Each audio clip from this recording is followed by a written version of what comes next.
Audio Jungle. Assalamualaikum warahmatullahi wabarakatuh. Perkenalkan, nama saya Kade Elihriati, NIM F2018-01-098. Di sini saya akan membawakan materi yang berjudul hubungan struktur dan pengembangan senyawa agonis dan antagonis. Di sini saya akan menjelaskan apa itu agonis dan antagonis. Senyawa agonis adalah senyawa yang dapat menghasilkan respon biologis tertentu serupa dengan senyawa agonis endogen. Senyawa antagonis adalah senyawa yang dapat menetralisir atau menghilangkan respon biologis senyawa agonis. Pada umumnya, senyawa antagonis mempunyai dasar struktur yang mirip dengan senyawa agonis. Kemudian, pengetahuan tentang agonis dan antagonis penting diketahui karena dapat digunakan untuk 1. Merancang kombinasi obat, terutama dalam formulasi obat dalam industri farmasi. 2. Pembuatan komposisi obat, terutama dalam pencampuran obat di apotik. 3. Merancang senyawa antagonis terhadap senyawa agonis endogen seperti metabolit, antimetabolit, histamin, antihistamin, dan neurotransmitter, antineurotransmitter. Rancangan ini terutama dikembangkan di bagian riset dan pengembangan. Kemudian, berdasarkan fase kerja obat, senyawa antagonis dikelompokkan. 1. Antagonis ketersediaan farmasetik. Antagonis ini menyebabkan ketersediaan obat dalam fase farmasetik menurun oleh karena berkurangnya kuantitas atau jumlah bentuk aktif obat yang dilepaskan atau menurunnya kecepatan pelepasan senyawa aktif dari tersedia farmasi. 2.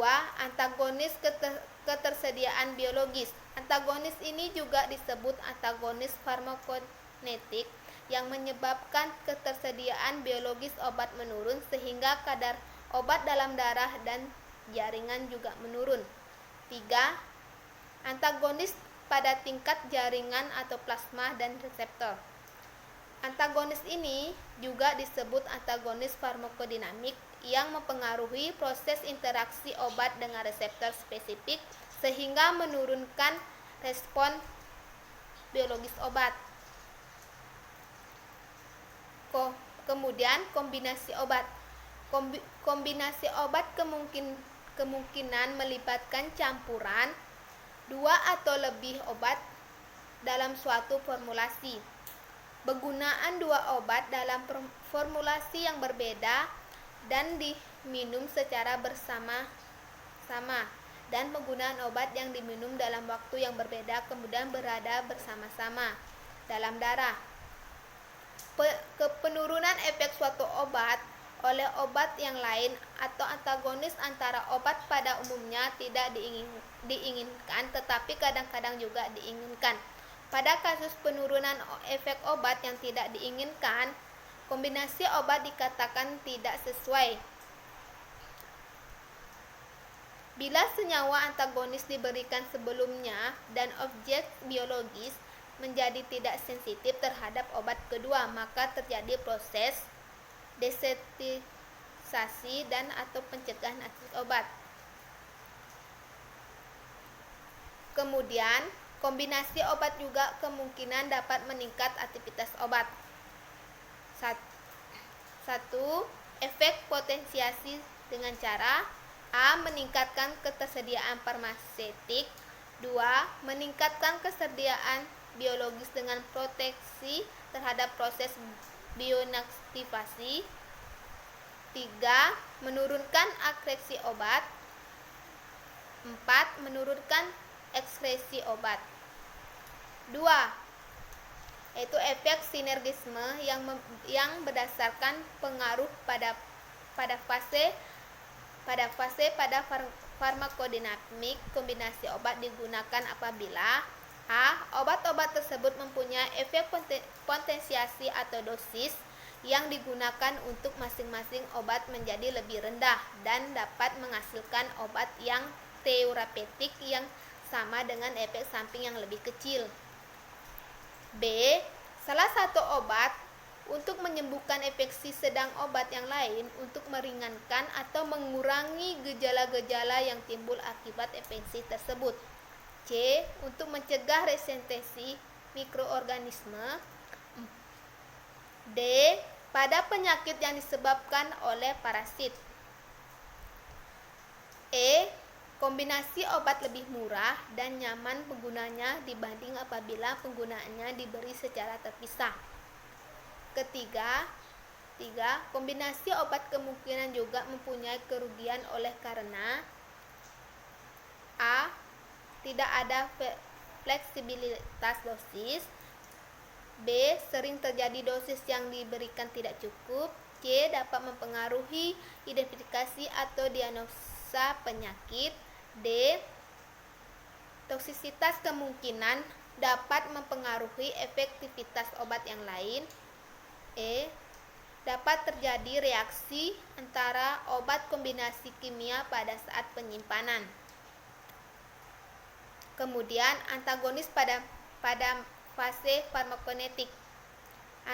Antagonis pada fase farmakokinetik pada umumnya adalah antagonis kimia atau netralisasi. Dasar dari antagonis kimia adalah adanya interaksi antara obat pada objek biologis sesudah absorpsi. Antagonis kimia akan berinteraksi dengan senyawa agonis menghasilkan produk tidak aktif sehingga jumlah agonis yang berinteraksi dengan reseptor menurun dan aktivitas biologis juga menurun. Kemudian antagonis antar obat pada fase farmakodinamik. Adapun antagonis yang mempengaruhi proses interaksi obat reseptor sehingga respon biologis obat menurun. A. Interaksi dapat bersifat reversibel, kompetitif, atau irreversibel. A. Antagonis kompetitif. B. Antagonis non-kompetitif. C. Kombinasi antagonis kompetitif atau non-kompetitif. D. Antagonis fungsional dan fisiologik. E. Antagonis irreversibel. F. Antagonis tipe kompleks. Kemudian hubungan struktur kimia senyawa agonis dan antagonis kompetitif. Agonis dan antagonis kompetitif mempunyai afinitas terhadap reseptor yang sama dan yang berbeda adalah aktivitas intrinsiknya. 1. Metabolit dan antimetabolit. 2. Agonis dan pemblok selektif. 3. Hubungan struktur kimia agonis dan antagonis irreversibel selektif. Baik, cuma itu yang saya bisa sampaikan. Saya ucapkan terima kasih. Assalamualaikum warahmatullahi wabarakatuh.